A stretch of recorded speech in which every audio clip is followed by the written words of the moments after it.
किया। वहीं इसी पर और भी ज्यादा जानकारी के लिए, खास बातचीत के लिए हमारे साथ हमारे संवाददाता संतोष पांडे लखनऊ से जुड़ रहे हैं। संतोष, क्या लगता है, क्या इस बार बीजेपी का विजन रहने वाला है, जिसकी चर्चा जो है, जिसकी बात जो है नरेंद्र मोदी ने कही थी?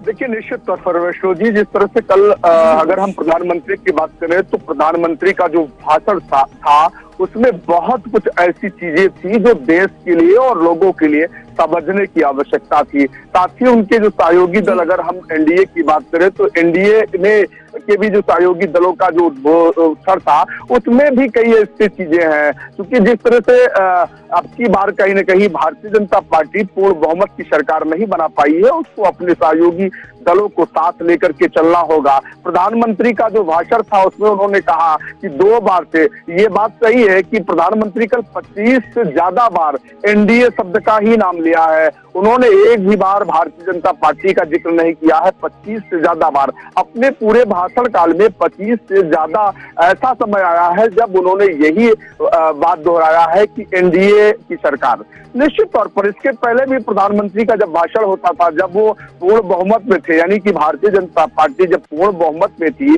तब भी प्रधानमंत्री का जब भाषण होता था तो यही कहते थे कि एनडीए की सरकार है। फिलहाल उस समय वो भाजपा का भी कहीं न कहीं नाम लेते थे। मोदी तो अपने आप में ही है, जनता मोदी मोदी करती थी, लेकिन जिस तरह से उन्होंने जनता को ये विश्वास दिलाया है कि जिस तरह से पिछले 10 वर्षों में भारतीय जनता पार्टी काम करती चली आई है, उससे और अच्छा काम भारतीय जनता पार्टी यानी कि एनडीए अब की बार फिर करने जा रही है। जिस तरह से अगर सहयोगी दलों की बात कर लिया जाए तो सहयोगी दलों ने भी अपना सपोर्ट दिया है, उनका भी सहयोग रहा है। अपने भाषण में भी उनके सहयोगी दलों ने इसी बात का जिक्र किया है।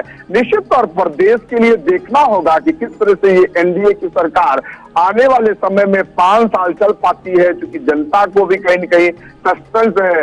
जिस तरह से अपने कामों को लेकर के प्रधानमंत्री जाने जाते हैं, देश हितों में कई ऐसे फैसले हुए हैं, तो हो सकता है कि एनडीए की सरकार होती, यानी कि अगर पूर्ण बहुमत की सरकार ना होती तो दिक्कत का सामना करना पड़ सकता था, चाहे हम 370 की बात कर लिया जाए, चाहे कई ऐसे मुद्दे के बाद जब जनसभा को संबोधित किया नरेंद्र मोदी ने, तो अक्सर वो एक नारा देते हैं, सबका साथ सबका विकास, लेकिन इस बार सबका साथ सबका विकास और सबका प्रयास नहीं बोला। क्या समझा जाए उनके बातों से, उनके नारों से? देखिए, अब चूंकि भाषण में वो इस बात का जिक्र जरूर हर उसमें करते थे, कल का भाषण नहीं हुआ है निश्चित तौर पर, लेकिन अब वो देश के प्रधानमंत्री हैं। हर एक चीजों को कहीं न कहीं त्याग करके सबका साथ सबका विकास ये लगातार करते चले आए हैं, उनको करना भी होगा क्योंकि वो विकास का काम कर रहे हैं। खासतौर पर अगर हम उत्तर प्रदेश की बात करें तो उत्तर प्रदेश में वैष्णो जी देखा गया कि कई ऐसे गांव हैं जहां पर मुस्लिम आबादी है और वहां पर बिल्कुल प्रधानमंत्री को वोट नहीं मिले, यानी भारतीय जनता पार्टी के पक्ष को वोट नहीं मिले हैं और सबसे ज्यादा विकास के कार्य उसी गांव में कराए गए हैं। तो सबका साथ सबका विकास ये करना पड़ेगा, ये सरकार की नीतियां होती हैं। सरकार को भेदभाव नहीं करने चाहिए।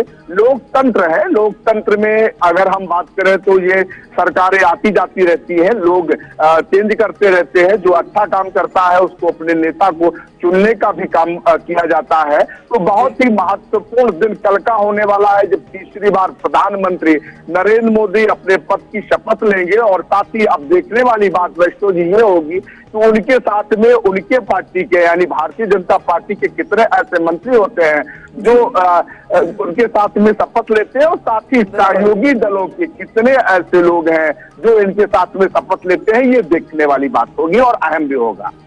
जी, तमाम जानकारी हमसे साझा करने के लिए आपका बहुत बहुत शुक्रिया संतोष।